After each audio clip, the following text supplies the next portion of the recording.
Hello, and thanks for joining us for 5 Miles Easy, where we go behind the scenes on the highs, lows, and uphill battles on our running journeys and bring you conversations to inspire, motivate, and get you one step closer to your goals. So let's lace up for 5 Miles Easy. Hello, today we are joined by Sophie Raworth, and here is a snippet of what's to come. But I can do things I never imagined I could do 20 years ago, 15 years ago. And that drives me on and on. That taught me more than anything, actually. You can do so much more than you actually... It's your brain, it's your mind that stops you doing it a lot of the time. It's not your body. She just looked at me and she said... she was about 60 at this point, and I was early 40s. And she looked at me and she went, Sophie, the thing about marathons is anyone can run a marathon. It's just... when it gets tough, that's when you really find out what you're made of. Sophie is a BBC broadcaster and journalist. You may recognise her from the BBC 6 o'clock news. Sophie took up running in her late 30s and has since gone on to complete all 6 World Marathon Majors, the notorious Marathon des Sables, OCC, and countless other ultra challenges. Steph, I am so excited for this episode. I mean, Sophie has just, her list of achievements in the running world is insane.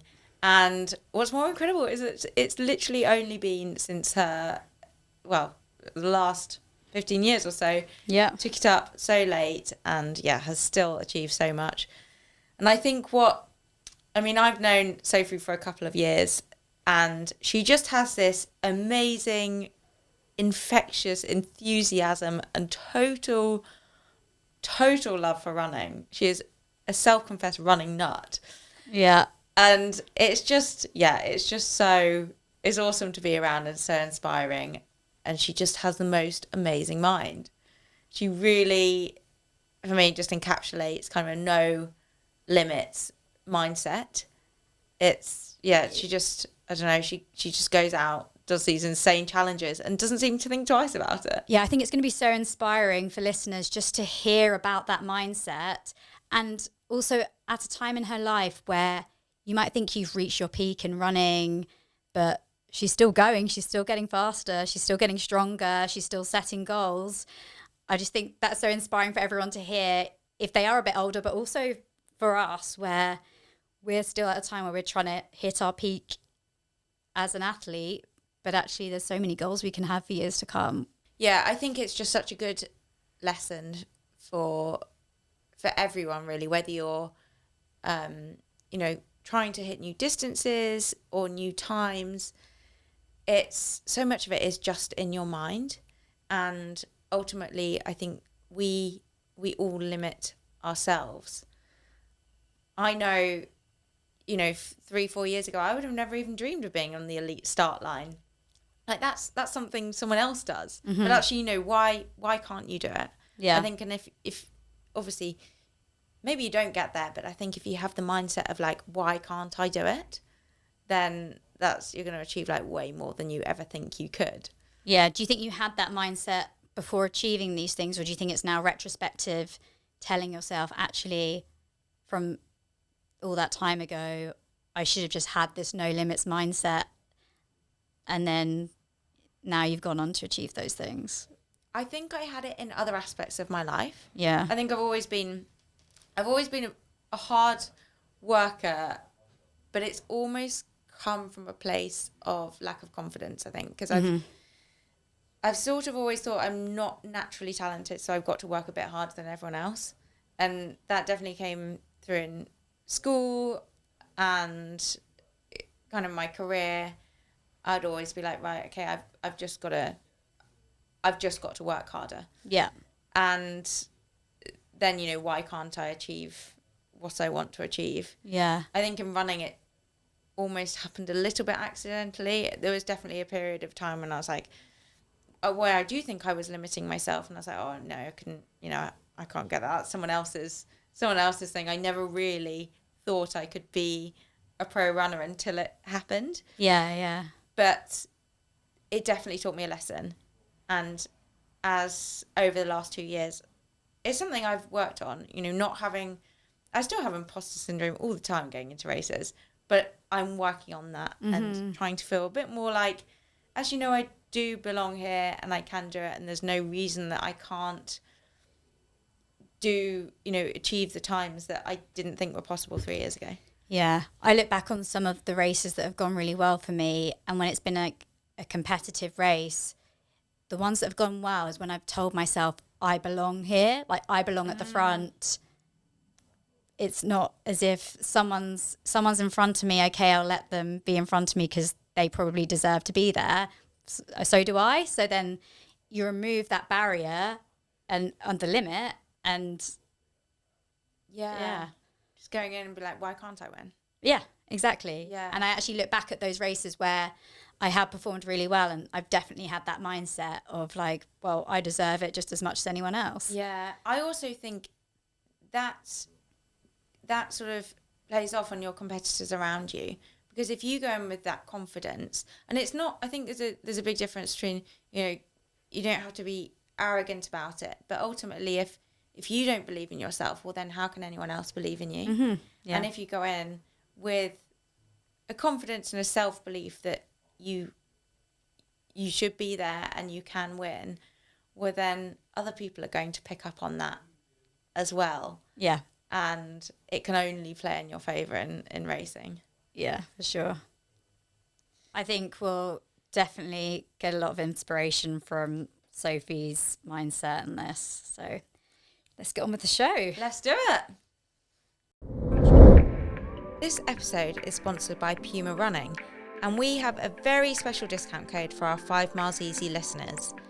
You can get 25% off any Puma running product by using the code 5ME25 at uk.puma.com. Sophie, thank you so much for joining us this morning on 5 Miles Easy. Our first question for you is, what is your why when it comes to running? My why when it comes to running is, it has evolved. It is because I can, because I didn't know I could. It's escape, it's strength, it's being able to do something faster and faster despite getting older. It's exploring, it's connecting with people, with the nature, with trails, it's getting out there. It's a whole new world that I never knew existed. It's a goal, it's a challenge. I find it exhilarating, I find it painful, but I can do things I never imagined I could do 20 years ago, 15 years ago. And that drives me on. And I'm getting older and older, but I'm still much stronger and much faster than I ever thought I could or would be. I mean, yeah, love that. There is so much there, isn't it? It's incredible. You know what really fascinates me is, obviously I've known you for a couple of years, but it's all been whilst you've been running, and I know running is such a big part of your life, and you just have this amazing, infectious enthusiasm, which is next level for running, and that's coming from someone who also obviously loves running. But like, what were you like before you ran? It's such a big part of your life. Kind of how. Can you imagine life without it? No, I can't now. I really can't now. Before, I didn't start running till I was 38. Yeah. So, and at that point I had 2 children who were 2 and 6 months old. And that's what started me running, really, because I'd tried running a little bit when I was about 30. And I was kind of a little bit sporty at school. So I did, I was at school in the 1980s, mid-1980s, I left school. And it wasn't really a big thing. I've got girls now who are teenagers, and sport is massive. When I was at a girls' school, it wasn't, actually. It just wasn't. We weren't driven to do it in the same way. I did a bit of running, and I was quite fast on the track, but I just did that for a year, and then I moved on. I did diving randomly. I did springboard diving, and Wow. I was training properly. I was with the British team as a sort of in their development squad, and I did that for a year. And so I was really kind of passionate and committed, and I was sort of driven. So I've always had that. I know I've had that in me, but quit that when I was 17 and a half to do my A-levels. And so I left the sport behind me, and I just went to university, and I just, I did nothing. I did no exercise whatsoever, nothing. And then I had kids in my 30s, and then that takes over, and, you're running around after toddlers. And it was only because Brendan Foster, his Great North Run people sort of got in touch with me when I was doing Breakfast Telly and said, or doing the 6 o'clock news, and he said, come and do it. And I thought, God, I was on maternity leave, and I was thinking I need to go back to work and do something. So I started, I said, all right, I like a challenge, I'll have a go. And my husband said he'd do it with me, and he'd done it before. And so we sort of started training, and I found I really enjoyed it. I loved the structure, and I had a training plan, and I had a goal, and I had to work towards it, and it was quite nerve-wracking, and I didn't know if I could do it. And I'd push my kids along, and it sounds like it was years ago, ancient, but there weren't even proper running buggies. I had this huge big double buggy which was really heavy, and we'd run along the Thames with these tiny kids who were sort of screaming. And I trained, and I did my first half marathon in 2 hours and 6 minutes, which I thought was amazing. And I'm so much amazing. Yeah, that is is so much so faster incredible. now. And that to me, that was my first one. Yeah. And I was 38 years old. So it kind of, that my life before, and then I stopped again, and I had another child, and then I picked up marathon running when I was 42, and I haven't looked back. Yeah. So I kept running. So That's I don't know, it's amazing. funny. I don't know what, I was working really hard. I was doing Breakfast Telly. It was exhausting. It was, I was getting up at 3 o'clock in the morning. I didn't really, exercise wasn't part of that. But now I cannot imagine living without it. Yeah. And so you discovered running in your late 30s, and you've had a huge list of accomplishments since then. And as you said, you're still getting faster and stronger year on year. At a point in your life now where perhaps women, men may think they have reached their limit, and they just think, okay, I've got to my peak now. How do you still have that mindset where you're still wanting to push and still get the best out of yourself, and know you can still get faster? I really didn't think I could. And when I did my first marathon at the age of 42, I just thought, God, I better do this quickly, because, I'm 42 years old. I'm getting really old now. I won't be able to, this is not going to be happening much longer. I'll get out there and do a marathon. And again, my first marathon was a disaster. It wasn't quite a disaster, but it took me 6 hours and 22 minutes because I collapsed. And I had 2 hours with St John Ambulance on oxygen, thinking I was about to die. So that was, it wasn't exactly a triumph. Did that not put you off doing it again? No, quite the opposite. I mean, actually totally the opposite. My parents and my family, who'd been waiting for me at the finish line thinking, what the hell? And then nobody knew what had happened to me. And they were all like, you must never do that again, ever. And I was so cross because I'd done all the training. I thought, I've got to do that. I cannot leave it at that. So I went back and did it, much to my mother's horror. And anyway, so I started the first one and thought I was running out of time. And it turned out, actually, I got faster on my second one and faster on my third one. And then actually the very same year I met Rose, which was, I think, 2015 at the Royal Parks Half Marathon, when you triumphed with your, first woman, 1 hour. Wearing headphones? 1 hour 20. Was it 1 hour 20 or something? Or you did 122 or 120? It was a bit slower than that, but yeah, it was like 124. So I met Rose because I was handing out the prizes. I had to get to the finish line fast enough, and they said, "Could you go and hand out the prizes?" I was like, "Oh, dying," And then that's how we met up on the podium. And that same year, there was a guy who'd been helping me doing some training for the marathon, called Graham, who said to me, "Oh, Sophie, you're 44, 45 now. The thing is, you're going to reach a physiological peak." I was like, what? He's like, what do you say to people who say that? Because you must still get that. People being well, like, I you're was going to furious. get slower next I year. was furious in a kind of perfectly nice way, but I was furious. I was like, absolutely no way. I'm not. And I was like red rag to a bull. I'm a Taurian anyway, so that just all goes. And I was like, right, I'm going to prove you wrong. And so I just hammered it. I got into my training and I hammered it, and I just got faster and faster and faster. And it's still a sort of, I'm now 55, and I still joke with him. I still like, I might actually be kind of reaching out. I have no idea, but I'm not sure I can make that much more progress on my PBs. But I do joke with him still. So I'm good 10 years later, 10 years down the line. Graham has pushed me to it to just keep going and keep getting faster. And have you changed your training to, like, what have you done training wise to keep doing that? Because you must have kind of, run more or done different things to keep improving like that. I've always actually had a coach. So the first marathon I did, I trained with this great woman called Karen Weir, who I found because Jenny Faulkner, the TV presenter, crossed the London Marathon finish line the year before. And she had said she'd done it in like 3.5 hours. And she went, I owe it all to Karen Weir. And I sat at home typing down, Karen Weir, found Karen Weir. And I just Googled answer. Found her. Yeah, this is the answer. Found her. And she was a sort of PT at a gym. And she took me on. And so I went to the gym. And I also, she gave me a training plan. So I did her training plan. And so I've always had that structure. And then a few years later, I went to a different coach, and just because I kind of just need to mix it up. You have to change your training a bit, just something new. And I train with somebody else. So I've always had a sort of structure. And so there's always something I have to achieve. I always have the goal somewhere. And if I feel I have a terrible sort of guilt complex. So if I haven't finished if I haven't done what I'm supposed to be doing, then I feel really guilty. So my coach now, Joe Wilkinson, in fact, we all went out for a run. A great session. Yeah. You guys Smashed made me it. do it. I was trying to avoid doing it because I thought, you two run at such a ridiculous pace compared to me.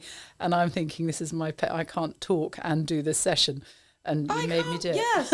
I mean, you cannot turn up to a run with us two and then try and get out your session. It's just not going to happen, but I was is also it? trying to talk to you as well. It was all a bit kind of try and talk and do your session. No, we take our pacing duties very seriously. You did. You I really love did. doing stuff like that. It was so much fun. Yeah. No, you did. I know. I loved that. I hope you got a gold star from Joe. I did. I actually got a good. gold star. It was all fine.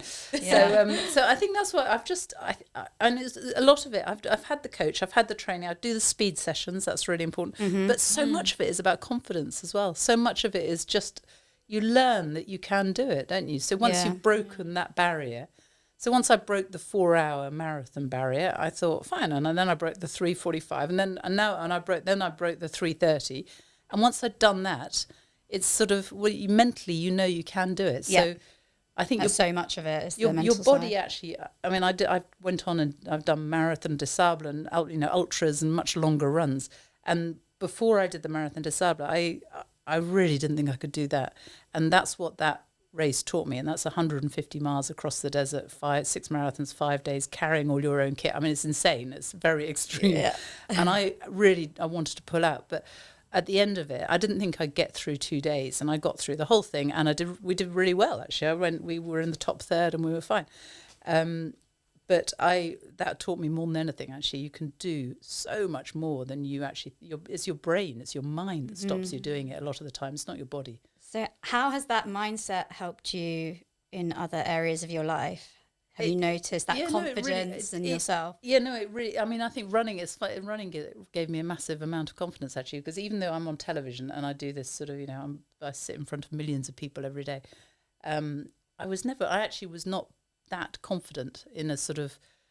I think running has given me an identity, and I think I feel much more sort of literally anchored to the ground, as it were. It sounds a bit strange, but I didn't. I mean, I always laugh with Jeremy Bowen, who I used to present Breakfast News with years and years ago, and we'd be invited to these sort of red carpet events, and I hated it. I absolutely hated it. I hated being in the spotlight. I hated being, even though I was working on television and sitting doing this every day, and I didn't like being photographed, and I didn't want to do the whole kind of red carpet glamour thing. And I'd scuttle off down the side, and he was like, "What?" And he'd be kind of walking down, having his photo taken. And I think, the running actually gave me much more confidence. I don't know. I think there's no coincidence that, in my 40s, my 30s, I didn't like it. I didn't like all that sort of stuff. Yeah. In my 40s, I was much more relaxed with it. But I'd also started doing the marathon running, and I just felt somehow the two sort of definitely came together at the same time. Yeah, that's so amazing. But I mean, I think running just gives you a sort of strength of physical strength. You feel strong physically, and it also gives you a strength mentally as well. Yeah. Because especially when you start getting into the longer distance stuff, because you have to, it's really tough, and you have to overcome things, and you have to fight your demons, and you know better You than I have do. to really know But your you've got own there, mind. so you can run in a race, and you've got one demon here saying, you know, this is rubbish, you're terrible, you're not going to make it, and the other one going, for God's sake, just get on with it. You know? And you have to fight it, don't you? You fight your mind. I think you're so right. And it's also just getting to know, I feel like I've sort of got to know myself so much more through running and through having to fight those demons and know kind of how to work through all that. And I'm the same. Running's given me so much confidence for that reason, and just knowing you can do things which you previously thought you couldn't. But your story is brilliant. I mean, you know, I always cite you as the sort of the lockdown runner, but you're somebody who was really good at it, but then thought, right, I'm going to get on with it, and then just, you know, now look at you kind of flying, and you know, one of the best in the country. And it's amazing. Again, it's what you do if you put your mind to it and just challenge yourself, and it's incredible what you can achieve. For me, you kind of encapsulate a completely no limits mindset, and that's actually the title of this episode, because you know you've gone out and done, first of all, started running at an age which a lot of people wouldn't even dream of.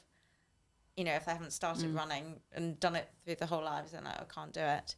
And then to go and do Marathon des Sables without going and training in the desert beforehand, doing the OCC without training in the mountains beforehand. That was the OCC, which is part of the UTMB, the Ultra Trail de Mont Blanc, which actually lots of people don't know about, but I've just watched it now. That's been on again this year. Just been on, yeah. Just been on, and I was watching it religiously because they cover it brilliantly online, and they have people running behind the runners with these cameras, and it's, I mean, unlike any other trail race I've seen. You know, they're up in the mountains and for hours and hours, and they've got people on bikes and people running with and drones and stuff. So it's fantastic to watch. But the Ultra Trail de Mont Blanc is 100 miles long, and then the bit I did was what I called the baby, the 36 miler, Just the baby, the OCC, and I trained for it on the Isle of Wight, and I didn't really kind of. I kind of thought, oh, I can do this because look, I've done the MDS and I can do the Marathon des Sables. I'll be all right somehow. I'll get through it. And I trained on the Isle of Wight, and I got to the mountains, and you've got altitude. You go up to 2,000 meters, so you're dealing with that already. And then, you know, I've been going up and down cliffs. And it's very technical, isn't it? I didn't know what technical meant. Everyone kept going on about how technical it was. And I thought, what does technical mean? I kind of thought I was going to be climbing up rocks.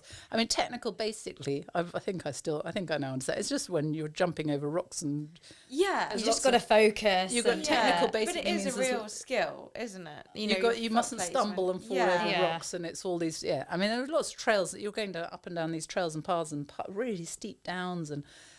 But I had to go over 3 mountains, and having just gone over 3 little hills on the Isle of Wight, I got there, and mountain 1 was all right, but mountain 2 was just ridiculous. And I looked up, and somebody said it's 3 miles to the top. I was like, 3 miles to the top, and it was a flick-flack thing like this. It was so steep, and you were hiking. There was no running up that thing at altitude.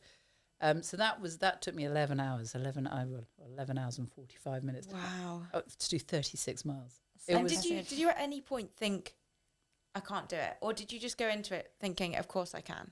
You know, with that complete, like, limitless mindset that we all think you have. I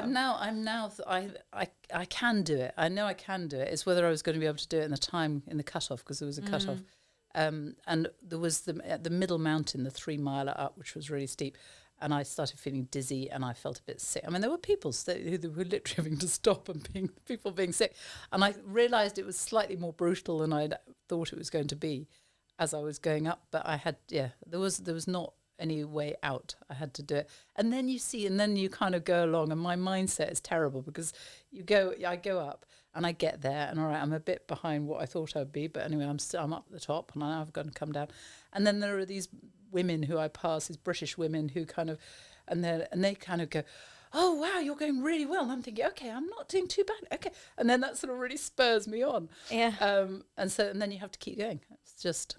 Well, you say your mindset's terrible, but that No, sounds like a pretty strong mindset basically to what I'm me. saying is it's actually what it is that's my competitive mindset kicks in, and I'm like, right, I can do this. Come on, get on with it. It's such a strength.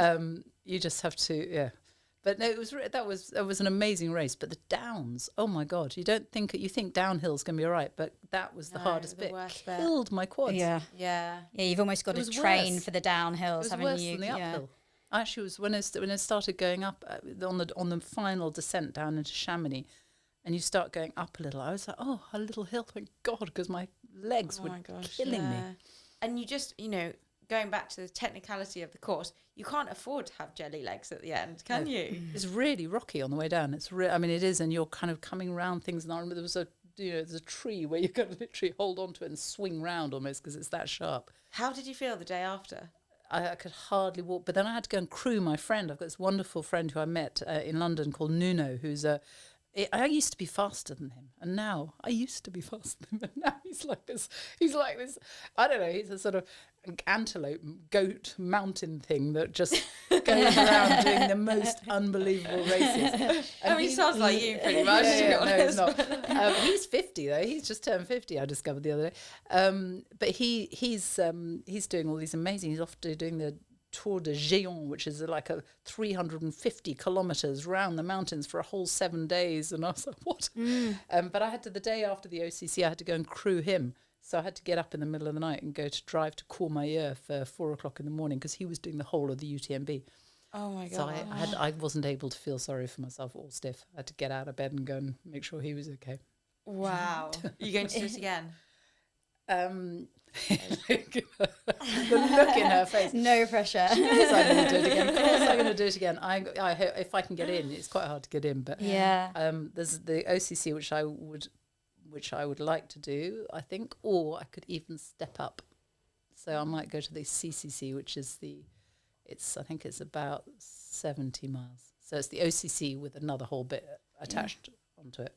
Wow. What is your motivator now? So these crazy challenges, ultras, multi-stage events, is it kind of challenging yourself in that area, or is it still wanting to get faster, improve your times, get stronger, or a bit of both?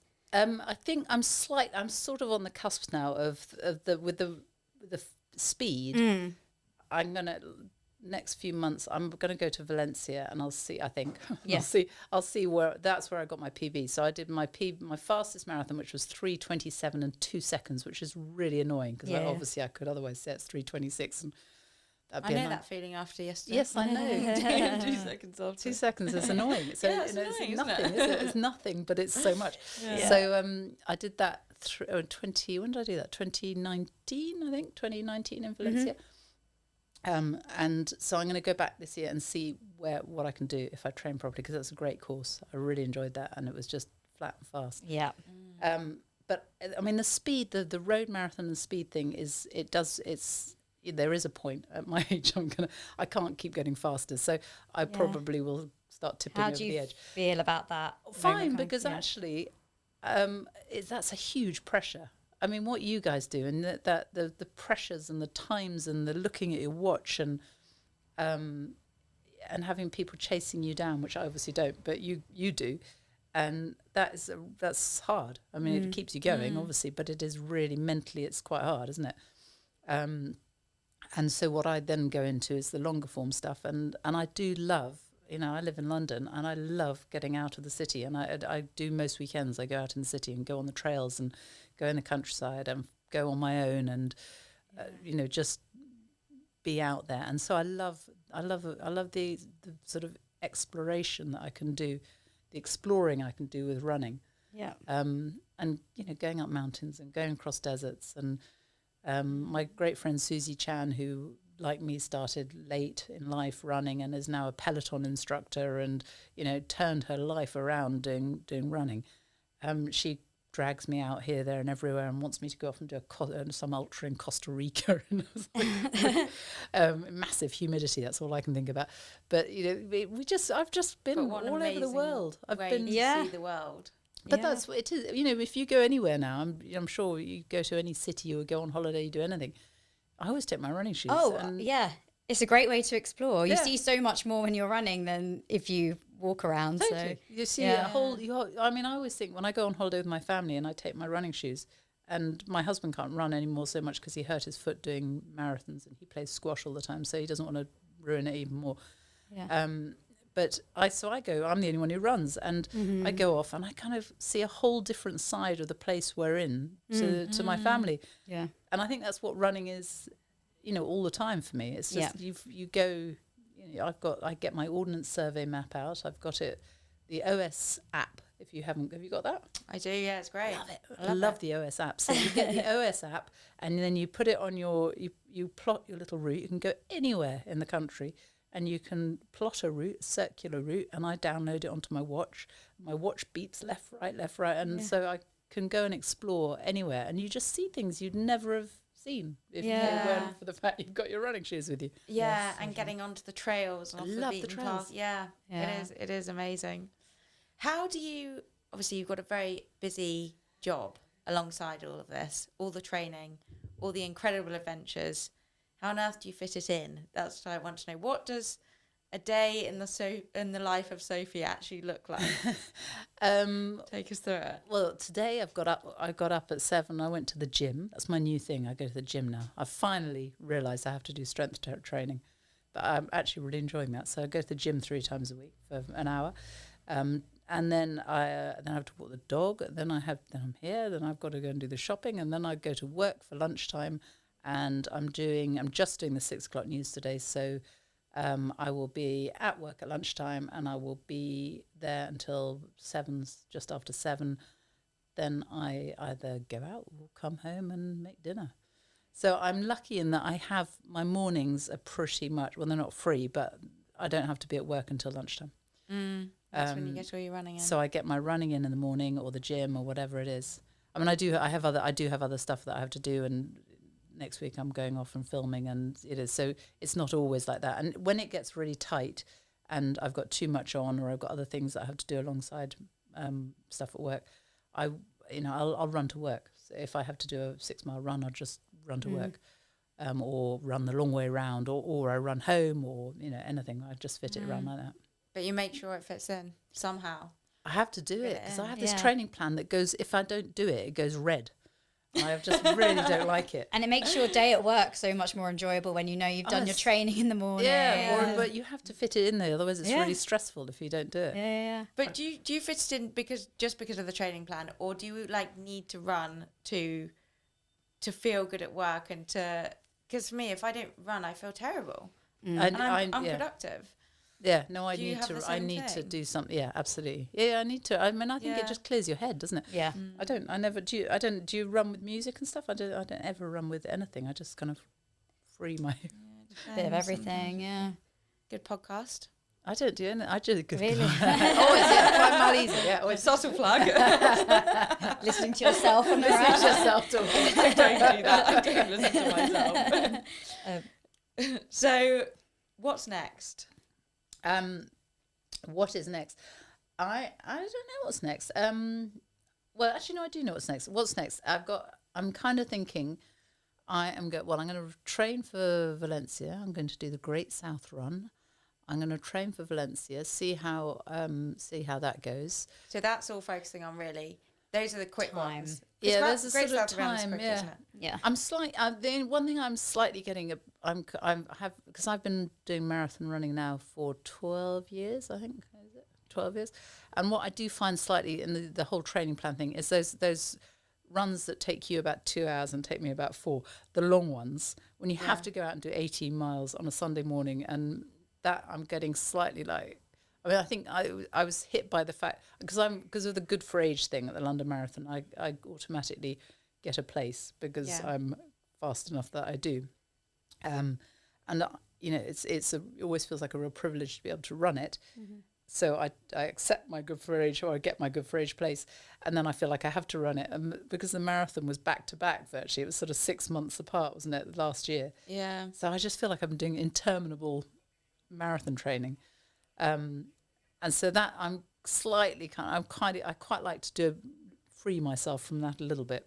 Yeah, if I and can. you want to keep enjoying it, because if you stop enjoying the training, then it's hard to motivate yourself. Exactly. So, but I'll do Valencia, and then after that, I sort of have got UTMB in my sights, I think, to do another mountain marathon or marathon long run, and just to enjoy it. I've been doing lots of the national trails, and sort of I've been doing, the North Downs Way or the South Downs Way, and just doing all the new bits. I like going to new places.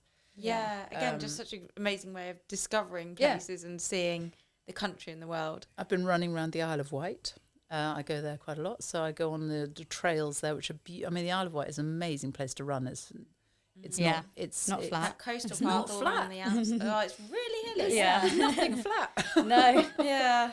The coastal path all the way, the outside is beautiful, 80 miles round, and that's stunning. Yeah. Although you probably think it is flat now after doing ACC. Yeah, I know, exactly. Well, just a small hill. When you said that, it's like I've run around the Isle of Wight, and it's not a small hill. No. Yeah, but if you get the mountains, it's all relative. Yeah. Okay. Yeah. So no, I'll keep doing all that, and then I don't know. I just see how I've sort of, bizarrely, because I'm doing this gym work now, I actually feel stronger than I felt for ages. That's and again, great. I'm sure that's slightly in my mind, but yeah, I've got a bit of a new push from that. No, I think that's going to be not just in your head, definitely physical benefit as well. I'm quite interested to see what it does. I mean, I'm doing 3 times a week, and it's proper weightlifting stuff. It's that barbell thing, which I've only just learnt what they're called. I kept talking about the weightlifters bars, and they were going, "Oh, you mean the barbells?" When you're going down and squats and all the rest of it. Which you actually got me into, because you and I went to the gym. You can probably lift heavier than me now. You and I went to the gym, and I was watching her.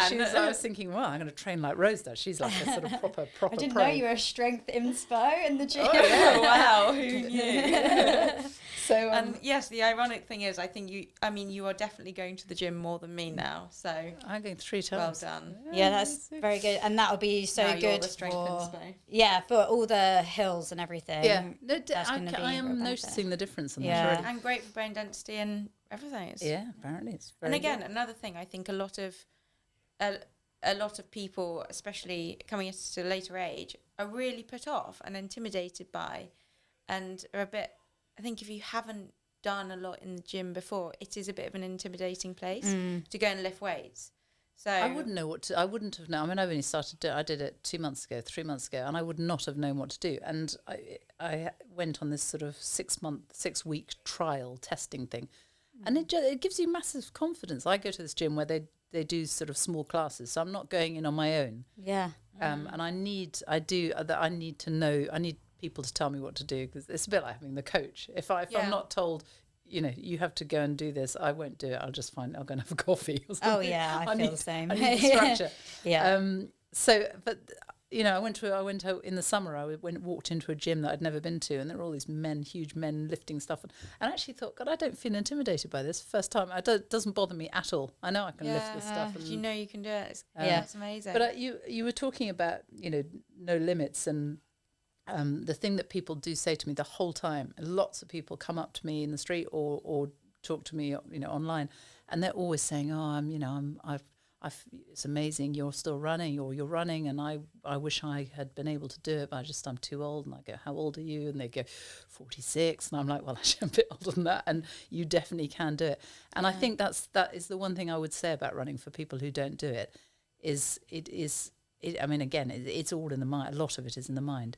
And the first year that I started running, when I was proper marathon training, when I was 42, and I kept a diary of it online, and I read that back, and I was it hurt. It really hurt. And a lot of people will translate that as, oh, I'm damaging my knees, or I'm damaging my hips. Often it's not that at all. It's actually just your muscles getting stronger, because your muscles are stiff and they're not used, they're not used to taking that impact.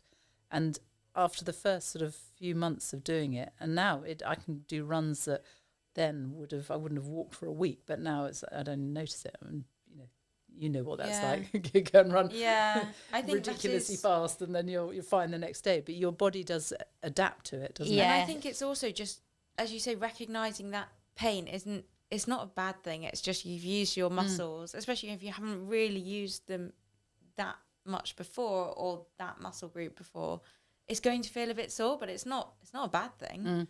You just And trusting it does and get actually, easier. if you go for a run again, it normally gets better. Yeah, no, absolutely. So, I mean, I have lots and lots of people who say to me, "Oh, it's too late." And for me, it's too late. And I'm like, "Well, it really isn't." And you can start slow, and don't. There's also a lot of people go out and try and sprint. Oh yeah, and then it's hard. You can't hold the pace. Yeah. And the park run and things like that are amazing places for people to start and just build up slowly. And I've got a couple of friends who really inspired me. There's a woman who called Jackie Millett, who is she started running when she was 57, and she started in Richmond Park. She actually started walking because she had a health scare, and she started walking in Richmond Park, and she thought, this is a bit boring, so she started jogging, and then she discovered she was quite good at the jogging, and so she started running, and then she did the London Marathon, and she was 57, and she did it in 3 hours 40, I think, or 3:45, her first marathon. Incredibly good marathon time for anyone. She is now she got slightly hooked, and she is now 70 years old. She has done more than 220 marathons. I think she's lost count. Yeah. She did one really recently in under 4 hours at the age of 70. She's done Comrades. She did, which is an ultra run, which is, I think, 60, 70, 80 miles even in South Africa. She's done that about 4 times. She's amazing. She's absolutely amazing. Life-changing. She still runs. She's in her 70s. She just, bashes out marathons the whole time. And she and I ran, when I ran Boston Marathon, it was about the 4th marathon I ever did. And I was really struggling. I'd done London the week before, and I was really struggling. And she was with me. She's a mile 18, and I'm kind of walking a little bit.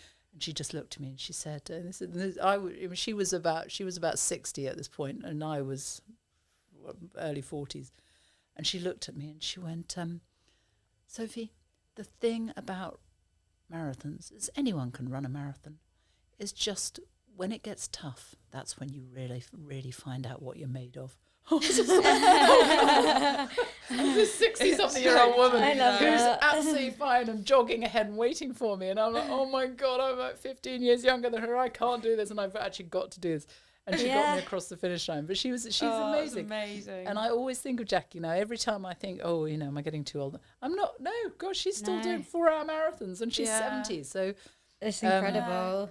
You've just got to believe you can.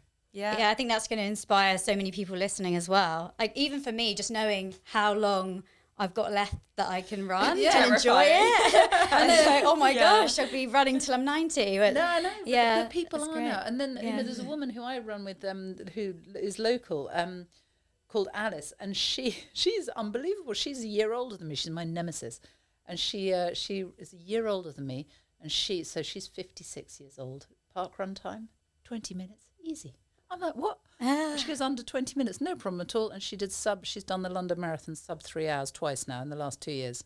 And she's 56. But you're not that far. Oh, come on.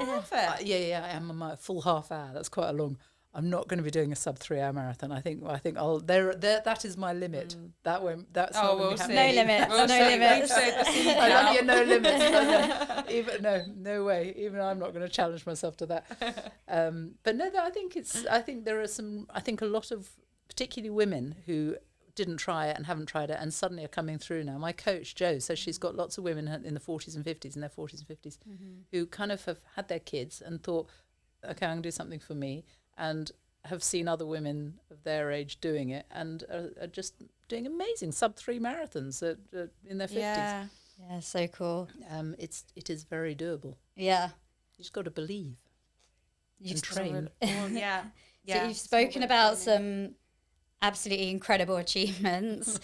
I guess, so one of the questions we like to ask our guests is, what is your high five me moment? So is there a moment out of many probably to choose from for you where you would give yourself a high five to celebrate that achievement? And it doesn't have to be running related. It can be career, life, that moment.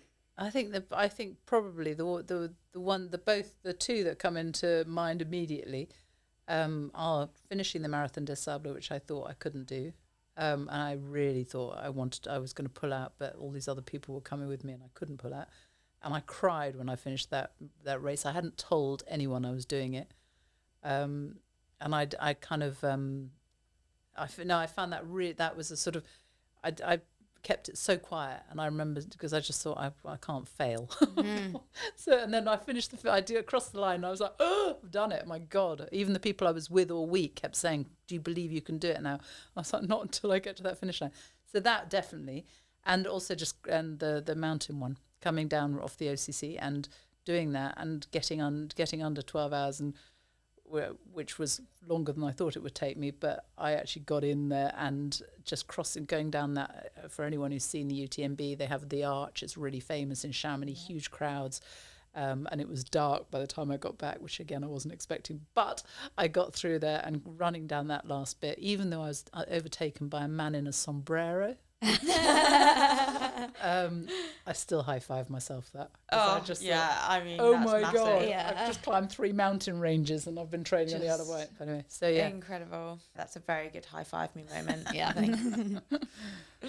Sophie, it's been so good to chat to you, and yeah, just absolutely. I think there's just so much inspiration in every sentence of that. Yeah. So thank you so much for coming on the show and sharing all your insane adventures with us.